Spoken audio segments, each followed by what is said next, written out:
this away? Bacon? No, I want my bacon. I gotta tell you something. Bacon is good for me. Bacon is good for me. This is very You're neat. gonna be going to the grocery store. Bacon is good for me. Bacon is good for me. Good for me. Good for me. Bacon is good for me. Good for me. Good for me. Bacon is good for me. Good for me. Good for me. Welcome back to the Florida Senior Group here in Chicago, Tuesday, October 25th. I'm Killer. Let's get into the zone, folks, the CMZ zone. What does that smell?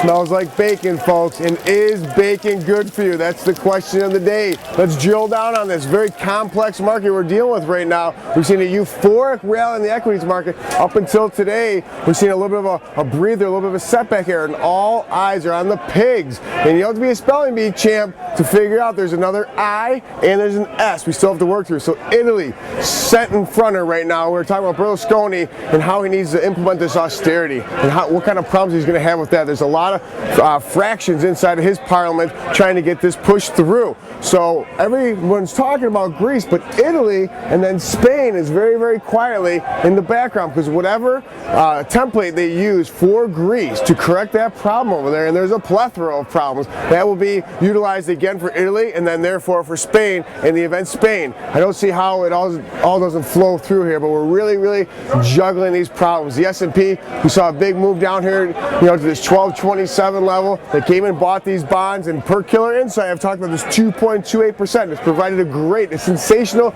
lid on the Treasury market. And I know that's the debate, the topic. Are we rotating out of Treasuries and into equities? And you can obviously argue both sides, but right now, until we violate and close above the 2.28%, which I have spoken to, I don't see that actually happening. That was established post-debt ceiling, post-credit downgrade, and there's still problems here domestically. We have housing, we have unemployment. I am not Armageddon, folks, but nonetheless, we have a lot of problems to work through, and right now, the European crisis is front and center. So right now, in the event you buy into the Killer Insight here, put some protection on. You can buy some, those 142, 143 calls in the 30-year bond, or buy some 10-year calls, or buy some straight.